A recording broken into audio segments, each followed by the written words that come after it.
ਕਮਾਲ ਹੈ ਤੇਰੀ ਗੱਲ ਸੁਣਨੇ। ਜਦੋਂ ਕਿਤੇ ਕੰਮ ਤੇ ਜਾਣਾ ਹੋਵੇ ਨਾ ਤੂੰ ਪਹਿਲਾਂ ਟੋਕਣਾ ਹੀ ਹੁੰਦਾ, ਅੱਗੇ ਕੰਮ ਬਣਨਾ ਪਤਾ ਨਹੀਂ ਬਣਨਾ। ਹਾਂ ਦੱਸ ਕੀ ਹੈ? ਉਹ ਮੈਂ ਤਾਂ ਤੁਹਾਨੂੰ ਇਹ ਦੱਸਣਾ ਸੀਗਾ, ਉਹ ਮੇਰੀ ਜਲੰਧਰ ਵਾਲੀ ਮਾਸੀ ਨਹੀਂ, ਉਹਦੀ ਕੁੜੀ ਅੰਬਿਕਾ, ਉਹਨੇ ਆਉਣਾ ਅੱਜ ਪਹਿਲੀ ਵਾਰੀ ਆਪਣੇ ਘਰ। ਤੇ ਫੇਰ ਕੀ ਹੈ, ਪਹਿਲੀ ਵਾਰੀ ਆਉਣਾ। ਤੇਰੇ ਤਾਂ ਪੇਕਿਆਂ ਤੋਂ ਤੀਜੇ ਦਿਨ ਕੋਈ ਨਾ ਕੋਈ ਤੁਰੇ ਰਹੇ ਤਾਂ ਜਿਵੇਂ ਵਿਹਲੇ ਹੀ ਹੁੰਦੇ ਆ। ਉਹ ਪਲੀਜ਼ ਤੁਸੀਂ ਉਹਨਾਂ ਨੂੰ ਅੱਜ ਮਿਲ ਕੇ ਚਲੇ ਜਾਇਓ, ਉਹਨਾਂ ਵਾਸਤੇ ਫਿਰ ਕੁਝ ਮੰਗਾਉਣਾ ਵੀ ਤਾਂ ਹੈਗਾ। ਉਹ ਖੁਸ਼ੂ ਤਾਂ ਮੰਗਾ ਲਈ ਘਰੇ ਹੀ ਆ, ਮੈਂ ਵਿਹਲਾ ਨਹੀਂ ਹੈਗਾ। ਇਹ ਤੇ ਪੇਕਿਆਂ ਤੋਂ ਨਾ ਮਾਸੀ ਦੀ ਕੁੜੀ ਨੇ ਆਉਣਾ। ਖੁਸ਼ੋ ਗੱਲ ਸੁਣਾ ਲੈ, ਫੜ ਪੈਸੇ। ਅੱਜ ਤੇਰੀ ਮਾਸੀ ਨੇ ਆਉਣਾ, ਆ ਦਸ਼ਮੇਸ਼ ਵਾਲੇ ਦੇ ਜਾ ਕੇ ਕੋਲਡ ਡਰਿੰਕ, ਸਮੋਸੇ ਤੇ ਬਰਫੀ ਲੈ ਆ। ਕਾਕਾ ਕੋਈ ਰੋਡ ਨਹੀਂ ਜਾਂਦੀ ਕਿਤੇ, ਇਹਦਾ ਪੈਸੇ ਲਟਾਉਂਦੀ ਰਹਿੰਦੀ ਹੈ ਪੇਕੇ ਤੇ। ਇਹ 'ਚ ਪੈਸੇ ਲਟਾਉਣ ਵਾਲੀ ਭਲਾ ਬੇਬੇ ਕੀ ਗੱਲ ਆ? ਮੇਰੀ ਭੈਣ ਨੇ ਪਹਿਲੀ ਵਾਰੀ ਆਉਣਾ, ਉਹਨਾਂ ਨੂੰ ਮੈਂ ਫੋਕੀ ਚਾਹ ਪਿਲਾਉਂਗੀ। ਕਾਕਾ 10 ਵਜੇ ਲੈ ਫੋਕੀ ਜਾਣਾ ਪਾ, ਬਿਸਕੁਟ ਵਾਲਾ ਬਾਈਟ ਲਿਆ। ਆ 10 ਰੁਪਏ ਦੇ ਬਿਸਕੁਟਾਂ ਨਾਲ ਚਾਹ? ਬੇਬੇ ਆਪਾਂ ਚੰਗੇ ਲੱਗਦੇ ਆ? ਅਗਲਾ ਕੀ ਸੋਚੂਗਾ? ਓਏ ਤੂੰ ਖੜਾ ਕੀ ਸੋਚੀ ਜਾਂਦਾ? ਆ ਫੜ ਪੈਸੇ ਤੇ ਜਾ ਕੇ ਸਮੋਸੇ ਤੇ ਨਾ ਬਰਫੀ ਲੈ ਕੇ ਆ, ਕੋਲਡ ਡਰਿੰਕ ਵੀ ਲੈ ਆਵੀਂ ਨਾਲ ਹੀ। ਹਮ ਕਾਕਾ ਦੇਖ ਗਿਆ ਪੇਕੇ ਪਿੱਛੇ ਘਰ ਲਟਾਉਣ ਨੂੰ ਫਿਰਦੀ ਹੈ। ਤੂੰ ਜਾਣਾ ਕਿ ਨਹੀਂ? ਉਹ ਪਹਿਲਾਂ ਤੁਸੀਂ ਫਾਈਨਲ ਤਾਂ ਕਰ ਲਓ, ਕਿਵੇਂ ਤੁਸੀਂ ਦੋਵੇਂ ਮੈਨੂੰ ਫਰਿੰਡਾ ਵਾਂਗੂ ਚਿੰਬੜ ਗਈਆਂ। ਚੁੱਪਚਾਪ ਬਿਸਕੁਟ ਲਿਆ ਖਾ ਪਕਾ। ਓ ਜਾ ਬਾਬਾ ਜਾ, ਆ ਫੜਾ ਮੈਨੂੰ। ਜਿਵੇਂ ਬੇਬੇ ਖੁਸ਼ ਹੋਆ ਨਾ ਉਵੇਂ ਕਰ ਲਾ। ਆਹੋ ਇਹ ਵੀ ਸੁਣ ਲੈ, ਰਿਸ਼ਤੇਦਾਰਾਂ ਨੂੰ ਬਹੁਤਾ ਸਿਰ ਨਹੀਂ ਚੜਾਈਦਾ। ਤੇ ਰਿਸ਼ਤੇਦਾਰ ਐਵੇਂ ਤੋੜ ਕੇ ਵੀ ਨਹੀਂ ਸੁੱਟੇ ਜਾਂਦੇ।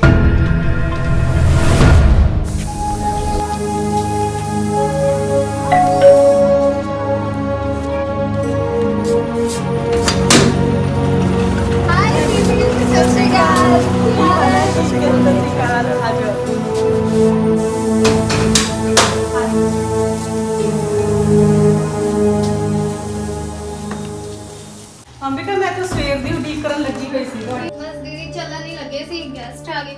ਬਾਕੀ ਤੁਹਾਨੂੰ ਪਤਾ ਹੀ ਹੈ ਘਰਾਂ ਦਾ। ਹਾਂ ਚਲੋ।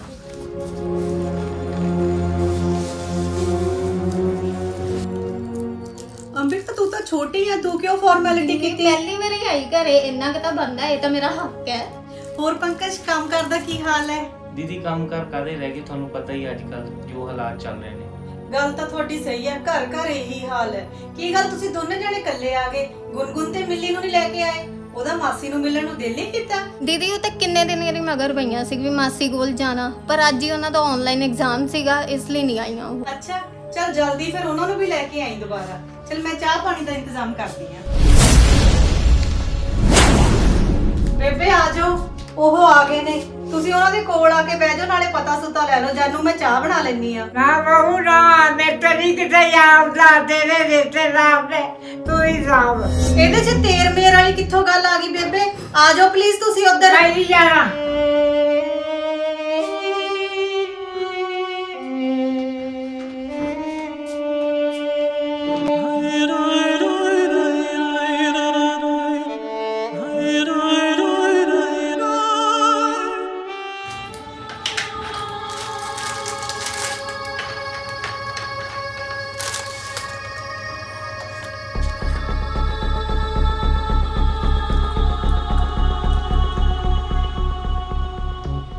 दीदी ने बड़ा टाइम लगाता, किधर से मुझे देखता।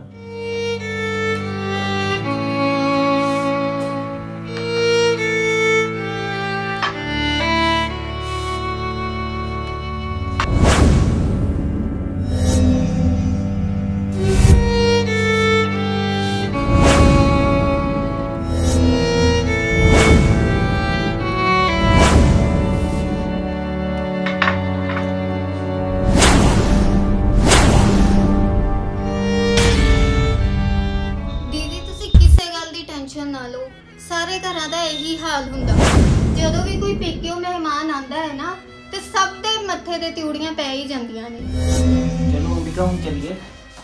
ਅੰਬਿਕਾ ਰੁਕ ਜਾਓ ਹੱਲੇ, ਤੇਰੇ ਜੀਜਾ ਜੀ ਵੀ ਆਉਣ ਵਾਲੇ ਆ, ਮਿਲ ਕੇ ਜਾਇਓ ਉਹਨਾਂ ਨੂੰ। नहीं नहीं दीदी बच्चे घरे इकल्ले है ना, फिर कदे आप आवांगे जी। ਚੰਗਾ ਦੀਦੀ, ਤੁਸੀਂ ਵੀ ਮਾਰ ਲਿਓ ਹੁਣ ਗੇੜਾ। ਹਾਂ ਚਲੋ ਠੀਕ ਆ, ਆਵਾਂਗੇ।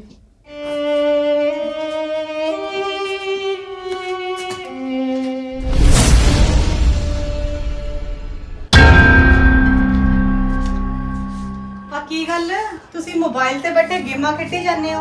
ਅੱਜ ਆਫਿਸ ਨਹੀਂ ਜਾਣਾ?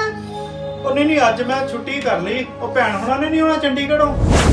ਭੈਣ ਹੁਣਾਂ ਨੇ ਆਉਣਾ ਤੇ ਤੁਹਾਨੂੰ ਛੁੱਟੀ ਕਰਨ ਦੀ ਕੀ ਲੋੜ ਆ? ਉਹ 100 ਕੁਛ ਲਿਆਉਣਾ ਉਹਨਾਂ ਦੇ ਖਾਣ ਪੀਣ ਵਾਸਤੇ, ਲਿਆਉਣਾ ਹੀ ਪੈਣਾ। ਤੇ ਤੁਹਾਨੂੰ ਛੁੱਟੀ ਕਰਨ ਦੀ ਲੋੜ ਨਹੀਂ, ਤੁਸੀਂ ਕੋਈ ਵਿਹਲੇ ਹੋ? ਆ ਖੁਸ਼ੂ ਹੈਗਾ ਤਾਂ ਹੈਗਾ, ਆਪੇ ਲੈ ਆਊਗਾ। ਖੁਸ਼ੂ ਆ ਪਰ ਪੈਸੇ ਕੁਲੂ ਤੇ ਭੂਆ ਨੇ ਆਉਣਾ ਟੋਟ ਤੇ ਬਰਫੀ ਠੰਡਾ ਵੀ ਲੈ ਕੇ ਆਈ। ਉਹ ਰਹਿਣ ਦੇ ਆਹ ਟੋਸਟ ਤੇ ਬਰਫੀ। ਆ ਚੱਕ 10 ਰੁਪਏ, ਸਾਹਮਣੇ ਬਿਸਕੁਟਾਂ ਦਾ ਪੈਕਟ ਲੈ ਕੇ ਆ, ਇਹਦੇ ਨਾਲ ਹੀ ਚਾਹ ਬਣਾਉਣੀ ਆ ਆਪਾਂ। ਇਹ ਬਿਸਕੁਟਾਂ ਨਾਲ ਭੋਕੀ ਜਾ। ਫੋਕੀ ਕਿੱਧਰੋਂ ਰਹਿ ਗਈ? ਚਾਹ ਨਾਲ ਬਿਸਕੁਟ ਤਾਂ ਖਵਾਉਣੇ ਹੀ ਆ। ਤੈਨੂੰ ਸੁਣਿਆ ਨਹੀਂ ਟੋਟ ਤੇ ਬਰਫੀ ਲੈ ਕੇ ਆ। ਖਬਰਦਾਰ ਜੇ ਤੂੰ ਲੈਣ ਗਿਆ ਤਾਂ ਆ ਬੇਬੇ ਤਾਂ ਰਿਸ਼ਤੇਦਾਰਾਂ ਤੇ ਘਰ ਲਟਾਉਣ ਨੂੰ ਫਿਰਦੀ ਆ। ਆ ਬਿਸਕੁਟ ਲਿਆ ਤੇ ਫਾਹਾ ਮਕਾ। ਨਾਲੇ ਬੇਬੇ ਰਿਸ਼ਤੇਦਾਰਾਂ ਨੂੰ ਨਾ ਬਹੁਤਾ ਸਿਰ ਨਹੀਂ ਚੜਾਈਦਾ।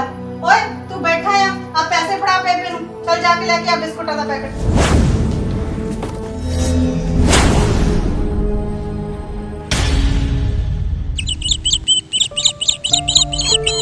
ਲੈ ਵੱਡੀ ਬੇਬੇ, ਆ ਭੈਣ ਹੁਣੀ ਆ ਗਏ।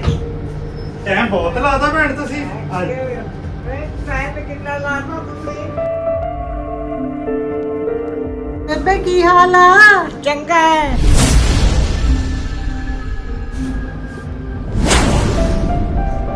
ਹਾਂ ਬੇਬੇ ਕਿੱਥੇ ਚੱਲੀ ਆ ਤੂੰ? ਮੈਂ ਕੰਮ ਚੱਲੀ ਆ। ਕਿਹੜੇ ਕੰਮ ਚੱਲੀ ਆ? ਇੱਥੇ ਬੈਠੀ ਐ। ਆ ਜਾ, ਆ ਗਿਆ ਉਹਨਾਂ ਨੂੰ ਮਿਲ ਲੈ। ਕਿਉਂ ਮੈਂ ਕੀ ਕਰਨਾ ਉਹਨਾਂ ਨੂੰ ਮਿਲ ਕੇ? ਮੈਂ ਬੇਲੀ ਥੋੜੀ ਆ। ਆ ਜਾ, ਤੂੰ ਆਉਂਦੀ ਕਿਉਂ ਨਹੀਂ? ਤੁਹਾਡੇ ਰਿਸ਼ਤੇਦਾਰ ਨੇ, ਤੁਸੀਂ ਹੀ ਸੰਭੋ। ਨਾ ਬਹੂ ਨਾ, ਮੈਂ ਤੇਰੀ ਕਿਤੇ ਯਾਦ ਆ ਤੇਰੇ ਰਿਸ਼ਤੇਦਾਰ ਨੇ। ਤੂੰ ਹੀ ਸਾਂਭ। ਬਿਸਕੁਟਾਂ ਨਾਲ ਹੀ ਜਾ ਬਣਾ ਦੀ। ਆ ਤਾਂ ਜਾ। ਅੱਛਾ ਬਾਬਾ, ਤੂੰ ਜਿੱਤੀ ਮੈਂ ਹਾਰੀ।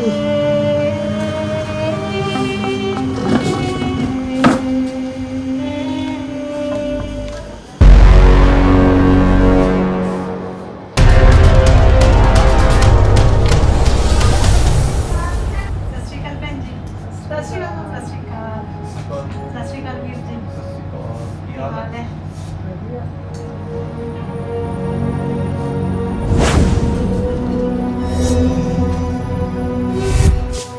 ਤੁਸੀਂ ਸੋਚਦੇ ਹੋਵੋਗੇ ਕਿ ਮੈਂ ਤਾਂ ਕਹਿੰਦੀ ਸੀਗੀ ਵੀ ਚਾਹ ਜਿਹੜੀ ਬਿਸਕੁਟਾਂ ਨਾਲ ਪਿਲਾਉਣੀ ਆ, ਤੇ ਮੈਂ ਲੈ ਆਈ ਟੋਸਟ ਤੇ ਬਰਫੀ। ਉਹ ਇਸ ਲਈ ਜੇ ਮੈਂ ਵੀ ਬੇਬੇ ਵਾਂਗੂ ਸੋਚਦੀ ਜਾਂ ਕਰਦੀ ਤਾਂ ਮੇਰੇ ਤੇ ਬੇਬੇ 'ਚ ਕੀ ਫਰਕ ਰਹਿ ਜਾਣਾ ਸੀ।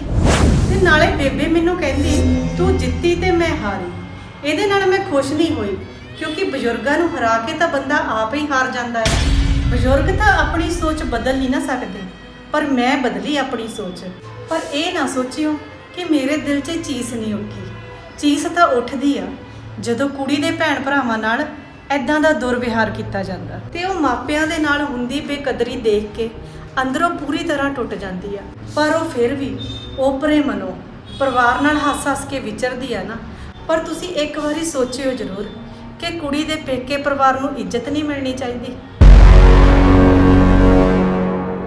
ਅਜਿਹਾ ਕਿਉਂ? ਸਭ ਦੇ ਭੈਣ ਭਰਾ ਤੇ ਰਿਸ਼ਤੇਦਾਰ ਇੱਕੋ ਜਿਹੇ ਹੁੰਦੇ ਆ, ਫਿਰ ਇਹ ਨੂੰਹ ਤੇ ਪੁੱਤ ਦੇ ਰਿਸ਼ਤੇਦਾਰਾਂ 'ਚ ਫਰਕ ਕਿਉਂ ਕੀਤਾ ਜਾਂਦਾ?